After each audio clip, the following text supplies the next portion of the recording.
everyone! Good morning! I'm back! This is Sambrusas and welcome back to my YouTube channel. Oh my gosh! This is it guys. Pag-uusapan natin ngayon, syempre puksaan ng mga kandidata dito sa Miss Universe Philippines for 2025. Sino nga ba ang nangunguna at sino nga ba ang nakikita nating malakas? Yan ang tatalakayin natin ngayon. But before anything else, hello Philippines and hello beautiful people. Mabuhay kayong lahat. So, kamusta kayong lahat? Sana lahat kayo ay okay na okay at safe ngayong araw na to. At syempre sa lahat naman ng mga bago nating subscribers dyan, hello po sa inyo lahat. Maraming salamat guys sa pag-subscribe ninyo syempre dito sa channel ko. At syempre sa lahat naman ng makamamasam dyan na laging sumusuporta dito araw-araw, lagi-lagi. Maraming salamat guys sa inyong lahat. Syempre, usapan puksaan ng Miss Universe Philippines candidate tayo ngayon.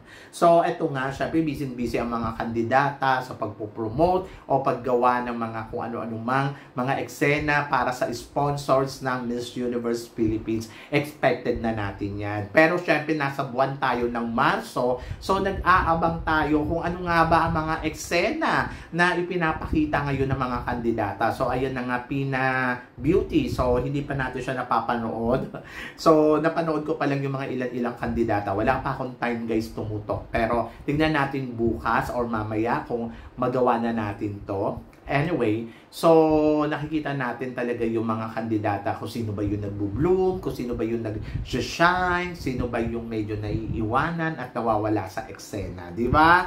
So, sino ba yung parang pinupush at sino ba yung nakikita natin na, uy, possible na siya ang mag-uwi ng corona. So, yan. So, isa-isahin muna natin syempre yung mga front-runner. Sa mga front-runner, alam naman natin na front-runner sila at talagang aariba sila ng bonggang-bongga.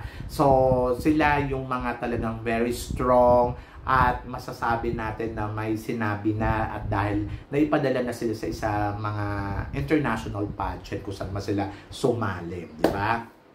And then sa mga baguhan naman, syempre dapat talaga mabigyan sila ng spotlight para makita yung galing nila. Isa dito sa mga nakikita ko, syempre si Baguio. Baguio, sobrang iba yung dating niya sa akin. Ang ganda, ang linis ng galawan, tapos alam mo yun, yung parang nag-i-enjoy pa siya doon sa ginagawa niya.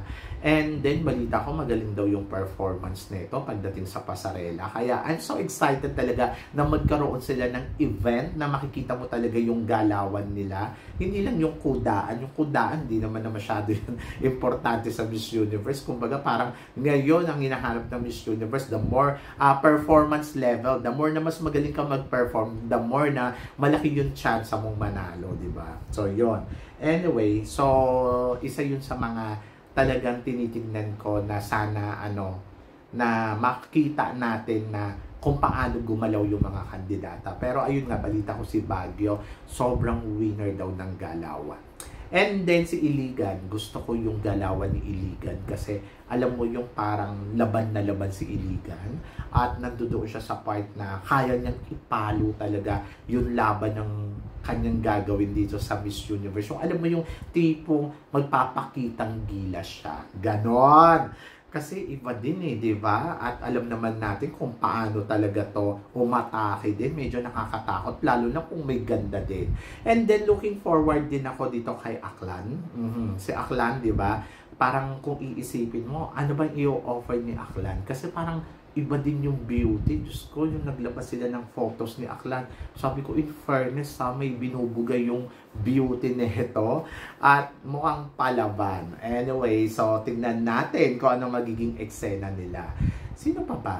Ako para sa akin, isa din sa mga nakikita ko din sa totoo lang, syempre si Laguna.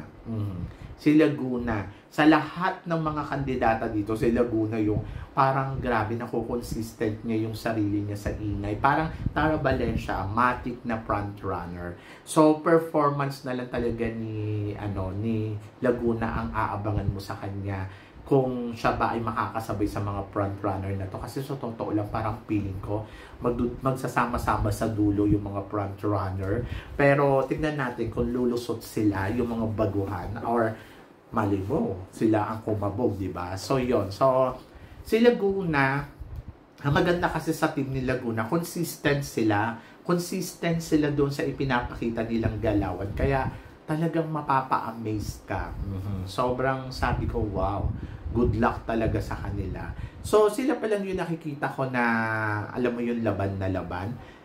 Tacloban Leyte.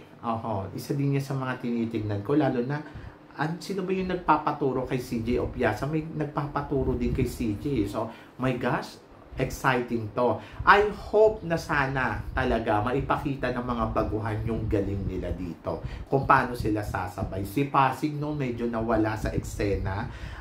Hay nako, hindi ko alam kung bakit. Pero sige lang, tingnan natin kung magpe-penetrate ba si Pasig pag talagang nagsabay-sabay na sila. So pagdating naman dito sa mga front runner, ang isa sa mga parang nawo-worry ako, si Taguig. Parang nawawala si Taguig, nananahimik, no? So hindi siya ganun kaingay, pero naniniwala ako si Taguig prepared to eh. So siguro naghihintay lang tayo ng pasabog ni Taguig. But si Taguig, Diyos ko, alam naman natin kung paano mag-perform yan. Di ba? Walang duda yan. So, siguro nandoon lang siya sa mas maganda ng tahimik siya kaysa naman yung maingay siya sa social media tapos biglang ang performance niya ay mahina pala, di ba? So, pero I don't think so na mahina ang performance ni Taguig. Isa to sa mga nakakatakot na kalaban dito. Nawa-wonder lang ako sa katahimikan niya. Si Chanel Olive, di ba, ng Nueva Ecija. So, medyo parang, alam na naman natin kung paano gumalaw to eh. Pero ngayon, parang tahimik lang. Ayan, silang dalawa ni Taguig, medyo natatahimikan ako sa kanila. Chelsea Fernandez, makakakabog kaya? Actually, si Chelsea Fernandez, alam naman natin umatake yan at iba din yan. Hindi mo po pwede underestimate yung kakayahan ni Chelsea Fernandez kasi alam naman natin na makikipagpuksaan niya ng bonggang-bongga. Yung sinabi niya na nagulat siya si Atisa Manalo yung kalaban niya, I know how she attack. Oo, di ba? Nakita naman natin sa Binibining Pilipinas, tinalo niya nga si Aliana Aduana. Pero nandoon ako sa part na looking forward ako kung ano ang ipapakita ni Chelsea Fernandez dito sa laban niya sa Miss Universe Philippines. At ngayon medyo umaarangkada na siya eh, no? So yun, Chelsea Fernandez, iba ang galawan niya. Medyo nakakatakot yan. Ayan si Taguig, Chelsea Fernandez, and then of course, tatanggi ka pa ba? Lalayo ka pa kay Winwin Marquez? My gosh, Winwin Marquez is Winwin Marquez. Medyo iba ang atake ni Winwin Marquez. At medyo nakakatakot. Kaya sabi ko, hindi ka dapat magulat kung biglang manalo dyan si Winwin Marquez kasi alam naman natin kung paano mag-penetrate ang isang Winwin Marquez lalo na sa entablado. Ang atake lang dito ni Winwin Marquez, medyo tahimik lang siya pero maniwala ka, arangkada yan. So yan. Bukod doon kay Winwin Marquez, syempre, tinitignan din natin dito si Siniluan Laguna na si Aliana Aduana. Si Aliana Aduana, Diyos ko naman, alam naman natin yung kanyang power, yung kanyang determination ay talagang, ay nako, malakas yan sa malakas. At lalawan niya ng bonggang-bongga. Diyos ko, Aliana Aduana pa. Magpapakabog ba yan? Nang ganun-ganun lang. Syempre, hindi. Di ba?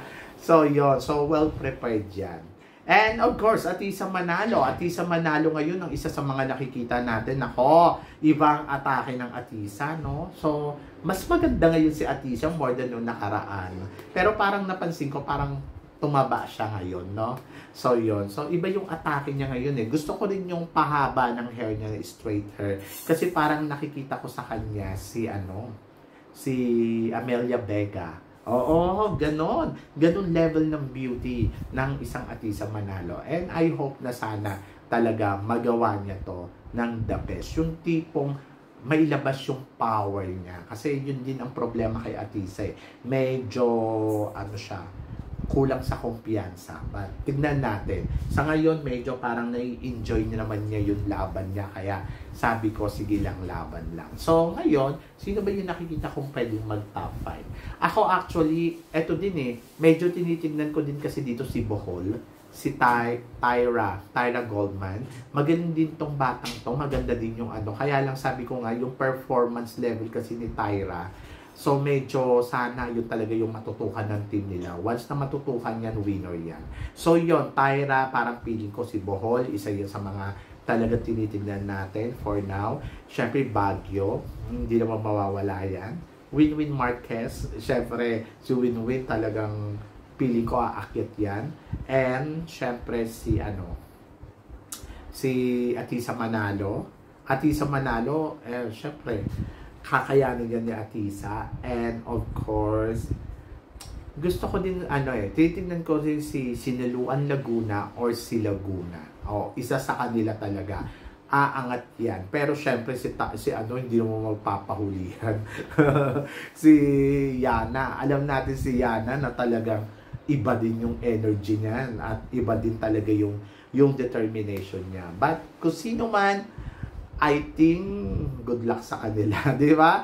I think lahat sila palaban. Ganon. And good luck sa kanila. So, yon. So, kayo guys, tingin ninyo, sino kaya ang possible sa top 5 ngayon na talagang makikita mo magpupuksaan for now? So, comment below para at least malaman ko kung ano ang chika mo dito sa mga pinag-uusapan natin. So, yon. So, syempre maraming salamat po sa inyo lahat sa suporta at pagmamahal na binibigay ninyo syempre dito sa channel ko. At sa mga hindi pa po nakaka-subscribe, please don't forget to click like and subscribe my channel. At i-click nyo na rin po ang notification bell para more updated kayo. Siyempre, sa aking mga chika, sabi ng ganon, always keep smiling and always think positive. Laban lang. Magtiwala lang tayo sa itaas. Kaya guys, hanggang dito na lang. Hanggang sa muli nating chikahan. See you tomorrow. Thank you guys.